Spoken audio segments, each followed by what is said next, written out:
Mesdames et messieurs, bonjour. Je reviens encore vers vous aujourd'hui. Je vais adresser un peu cette vidéo-là à ceux qui m'aiment et à ceux qui partagent mon quotidien, notamment à ma famille en France et ma famille à l'intérieur du Gabon, parce que j'ai beaucoup de supporters dans ma famille. J'ai beaucoup de soutien. J'ai aussi des gens qui m'ont vu naître, qui m'ont vu grandir. Et je reçois énormément de commentaires. Notamment, je remercie cette maman qui avait 11 ans quand elle m'a vu naître à la Montagne Sainte. Elle m'a vu arriver toute petite, tout bébé à la Montagne Sainte avec mes parents. Voilà.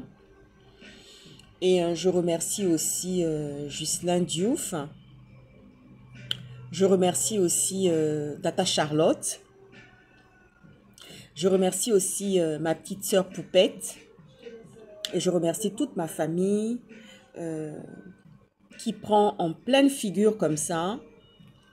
Je tiens aussi à les remercier parce que je sais qu'il y a des soutiens dans l'ombre.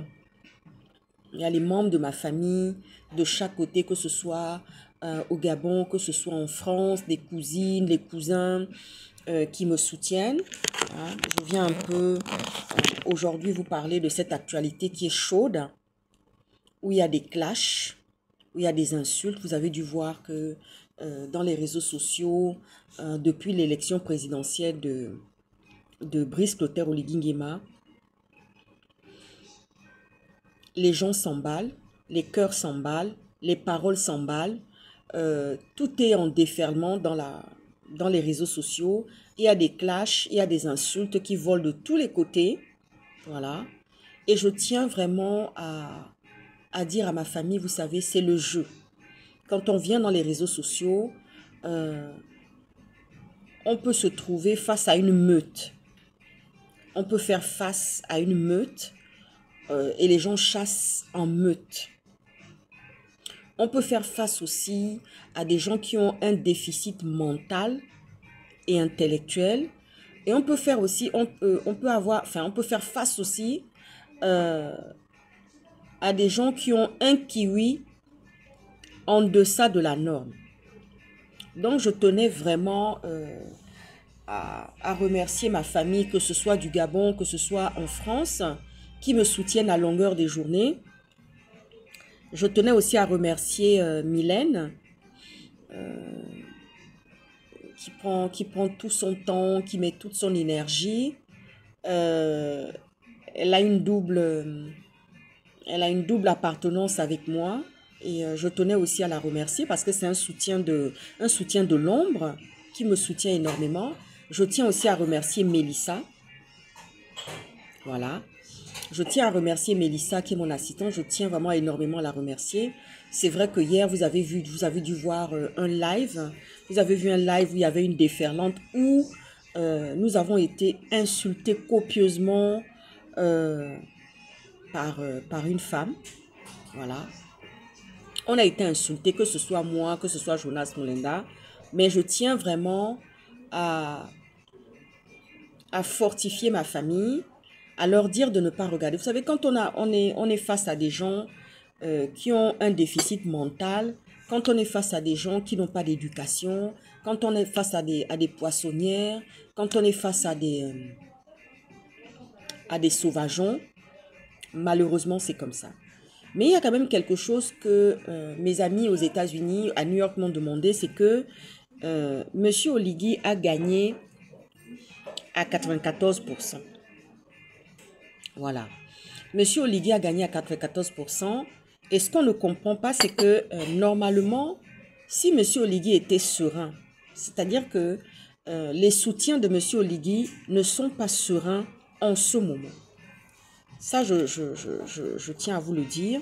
Les soutiens de M. Oligui ne sont pas sereins en ce moment, bien au contraire. Parce que s'il y avait la sérénité du côté de M. Oligui, on ne verrait pas un nazi venir se répandre dans les réseaux sociaux. On ne verrait pas Claire Newman s'attaquer à Franklin Nyamsi. Voilà. Donc, en ce moment, tout le monde a pris la résolution de chasser. Ils chassent en meute. Ce sont des gens qui chassent en meute et qui ont décidé comme ça que, voilà, ils vont s'attaquer à l'opposition qui est face à Brice Clotaire Oligui Nguema. Mais ce côté, Brice Clotaire Oligui Nguema a gagné les élections, semble-t-il, à 94%. Mais quand on a gagné les élections à 94%, normalement, comme disait un Gabonais qui a vu une pancarte être déposée dans un quartier de Libreville, où il devait y avoir des travaux normalement,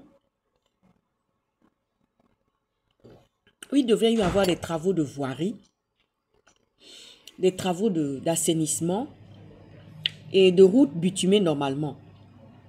Ce riverain de ce quartier de Libreville, d'ailleurs c'est un groupe de personnes, c'est un groupe de riverains qui sont dans le quartier, qui sont venus justement se plaindre en disant que nous avons vu une pancarte être déposée, ça fait maintenant 8 mois. 8 mois que cette pancarte a été déposée pour des travaux de voirie, d'assainissement et de trottoir. À ce jour, ils n'ont rien vu venir. Et aujourd'hui, ils ont décidé de sortir dans les réseaux sociaux. Ils ont décidé de m'envoyer un message pour me dire que oui, on demande à M. Oligui de se mettre au travail et de commencer à faire les travaux qu'il aurait dû normalement engager. Et il se trouve qu'à ce jour, ça fait déjà 8 mois passés, ils n'ont pas le... comment dire ça? Ils n'ont vu aucun engin de chantier sur le terrain pour pouvoir justement faire ces travaux-là. Donc, voilà un manquement. Mais ça veut dire que si on commence à relever tous les manquements, les Gabonais vont nous sortir comme ça que oui, il vient à peine d'arriver. Il n'est pas responsable des 56 ans de chaos, de pourceaux, de Sodome et Gomorrhe. Monsieur Oligui n'est pas soi-disant responsable. C'est-à-dire que les Gabonais vont sortir pour dire comme ça que oui, Monsieur Oligui n'est nullement responsable. Parce qu'ils vont nous opposer ça. À chaque fois que on aura à pointer du doigt des manquements de Brice Clotaire Oligui Nguema concernant le développement du pays, concernant la rétribution des droits sociaux face aux Gabonais, Monsieur Oligui et les Gabonais, enfin les Gabonais notamment, vont nous opposer comme ça. Attendez, il vient d'arriver. Il n'a créé aucune situation. Voilà ce que les Gabonais vont nous répondre. Et à chaque fois, ils vont nous opposer comme ça les 94% que M. Oligui a gagné. Donc voilà quoi. Donc c'est pour dire que famille du Gabon, famille de France, ne soyez pas choqués. Tu viens manger avec moi, Mélissa? C'est l'heure du déjeuner là. Faut venir, viens te restaurer avec moi. Et pour ceux qui m'ont vu grandir, pour ceux qui m'ont connu quand j'étais enfant, ils n'ont jamais vu une once d'insulte sortir de ma bouche. Mais nous, on pensait que les 94%, je l'ai dit d'ailleurs dans une vidéo que M. Oligui ne dort pas bien. Monsieur Oligui ne dort pas bien. Parce que si Monsieur Oligui dormait bien, si Monsieur Oligui se sentait bien avec ses partisans, on ne serait pas clashé, insulté, vilipendé, menacé comme on est là, parce qu'on veut justement nous faire taire. Moi, on m'a même dit dans une vidéo comme ça, j'attends que tu sortes encore pour venir parler. Bon, moi je suis fille de journaliste, mon père était un grand journaliste politique qui a marqué son temps, en tout cas. Bon, même pour quelqu'un qui n'est pas un intellectuel, même pour quelqu'un qui a un déficit mental ou un déficit intellectuel ou qui a un QI en deçà de la norme, peut quand même prendre la peine d'aller regarder les dossiers de la RTG. Et quand mon père venait présenter le journal, c'était l'émeute. Ah oui, c'était l'émeute. Donc mon père avait cette aura, cette luminosité, comme vous le voyez avec Jonas Mulenda, parce que Jonas Mulenda, lui, il attire.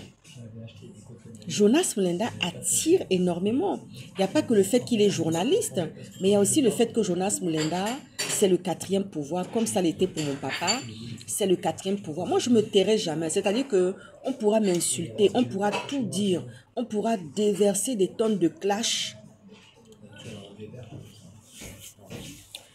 et d'insultes dans les réseaux sociaux me concernant, histoire de me décourager. On vient avec les menaces, on vient avec les insultes.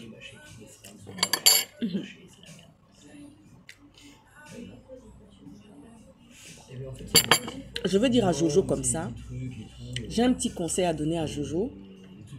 Jojo, il faut mener une course de fond. Parce que l'opposition que nous sommes par rapport à Brice Clotaire Oligui Nguema est une course de fond. Non, serre-toi, il y a à manger. Hein. On va se restaurer, c'est le moment, c'est l'heure de se restaurer. La convivialité. Il y a certains qui ne savent pas ce que c'est la convivialité. Et qui ne savent pas ce que c'est la convivialité. Allez-y en Côte d'Ivoire, dans les maquis, vous allez voir la convivialité. Comment on fait bonbons. Ah oui. Quand j'étais chez mon père et ma mère, mes parents étaient des fins gourmands. Ils nous ont appris à nous restaurer. Ils nous ont donné une éducation. Et franchement, voilà, moi je ne peux pas faire l'éducation des gens. C'est pas à moi de faire l'éducation des gens. Il y a des poissonnières, il y a des sauvageons. Et tout cela fait partie d'une société. Donc, c'est pas moi qui ai créé les gens, c'est pas moi qui ai façonné les gens. Les gens ont une éducation, ils ont l'éducation qu'ils ont. Moi, je ne suis pas responsable de tout ce qui peut venir déverser dans les réseaux sociaux. Donc, je tenais à dire comme ça à Jonas Mulenda que c'est une course de fond, Jojo. C'est une course de fond que nous devons mener parce que les Gabonais vont nous opposer à chaque fois les 94%. Ils vont nous opposer à chaque fois les 94% que M. Oligui aurait gagné durant cette élection présidentielle. Donc, c'est une course de fond. Il faut trouver une stratégie qui va déséquilibrer l'axe du pourcentage que M. Oligui a obtenu, soi-disant à 94%. Et vraiment, il faut trouver une stratégie. Et ce matin, en me levant, je me suis dit, tiens, quelle est la stratégie qu'on va mettre en place pour pouvoir mener cette course de fond par rapport à Brice Clotaire Oligui Nguema? Parce que vous savez, il y a des Gabonais de l'intérieur qui commencent à s'impatienter, qui commencent à dire, ça fait 8 mois. La dernière fois, on m'appelait, on me disait comme ça qu'il y a une maman qui a un problème respiratoire. Et on se demandait où était le général Oligui, où était le fameux président Brice Clotaire Oligui Nguema. Mais même là, les Gabonais vont dire, bon, encore vous. Tout simplement parce qu'ils veulent nous opposer un refus. Donc, nous allons mener une course de fond. C'est-à-dire que dans cette course de fond, nous allons partir à petite foulée pour pouvoir atteindre le but. Nous avons déjà, Hervé Patrick Opianga qui est sorti du pays. Nous avons Frédéric Bongo qui est un super gendarme, qui a plus de qualité intellectuelle et professionnelle. Et nous avons aussi Jonas Mulenda, et nous avons la Dream Team et la Jeune Garde. Donc, nous allons mener une course de fond pour qu'on ne puisse pas se fatiguer, parce qu'on ne va pas passer notre temps à répondre à des clashs, on ne va pas passer notre temps à répondre à des insultes, on va rester cohérent et constant. Voilà. Donc, je tenais à remercier énormément ma famille du Gabon qui me soutient. Je tenais à remercier mes tatas qui me regardent. Et je remercie tata Charlotte qui m'a dit comme ça, tu me rappelles tes parents. Tu me rappelles tes deux parents. Donc, elle a trouvé la jonction. Elle a vu que de mes deux parents, je tenais beaucoup de mes deux parents. Et je tenais aussi à remercier ces familles Mpongwe de la Montagne Sainte qui me soutiennent à longueur de journée, qui m'envoient plein de bisous, qui me disent oui, on t'a vu grandir, on t'a vu naître. Et quand tu passais avec ton clocher, parce que mes parents ne voulaient pas que je disparaisse comme ça dans la nature, avec ma curiosité et mon intelligence vive. Donc, c'est pour dire que je tiens aussi à rassurer mes enfants. Vous savez, moi, je ne peux pas faire l'éducation de tout le monde. On a été insultés copieusement. On a été, vous avez entendu tous les noms d'oiseaux qui sont sortis sur moi et aussi sur Jonas Mulenda. Mais je tiens à dire que Jonas, il va falloir trouver une très bonne stratégie pour mener cette course de fond jusqu'au bout, jusqu'à la fin. Voilà. Et M. Oligui saura qu'il a une position. Parce que s'il était vraiment rassuré par rapport à ces 94% de cette élection présidentielle qui vient de se terminer, M. Oligui, on n'aurait pas des meutes, on n'aurait pas des gens qui chassent en meute et qui viennent nous insulter, nous clasher dans les réseaux sociaux. Moi, je suis la fille d'un journaliste politique qui a marqué son temps. Je ne me tairai pas. Je continuerai à œuvrer pour mon pays dans l'opposition. Personne ne me fera taire. Personne ne pourra me menacer, quelle que soit son ethnie au Gabon. Même si c'est l'ethnie maintenant qui est majoritaire, semble-t-il au pouvoir, mais cette ethnie-là ne pourra pas m'éteindre. Elle ne pourra pas éteindre mes convictions. Donc j'irai jusqu'au bout parce que je suis une femme de conviction. Je suis une ancienne femme politique aussi. J'ai mené des mandats politiques. Donc je sais comment en général ça se passe. Mais bon, c'est pas dans cette sauvagerie-là que la politique se mène en France, quoi. Ça se mène avec beaucoup plus de classe. C'est vrai qu'il y a une violence. Hein. Quand on fait de la politique, il y a une violence, malheureusement. Donc, je tiens à rassurer mes enfants. Je tiens à les consoler. Ça a dû choquer plus d'un. Et j'ai vu tous les commentaires qui m'ont été envoyés, tous les messages de soutien qui m'ont été envoyés. Et franchement, soyez rassurés. Ne vous inquiétez pas. C'est comme ça. Donc, je disais à Jonas qu'il va falloir trouver une autre stratégie pour pouvoir contrer justement Brice Clotaire Oligui Nguema par l'opposition que nous sommes en ce moment. Mesdames et messieurs, je vais finir de me restaurer. Je vous souhaite, si vous êtes à table, un bon appétit. Et j'embrasse aussi au passage ma sœur et toutes mes sœurs. Je vous embrasse très très fort. Merci à Poupette qui me soutient énormément. Merci pour tes messages. Merci pour tes mots d'amour, pour la chaleur. Merci à Tata Charlotte aussi. Merci à tous ceux qui m'envoient des messages et qui me disent oui. Voilà. Merci beaucoup. Je vous embrasse. À très bientôt. À ciao, ciao.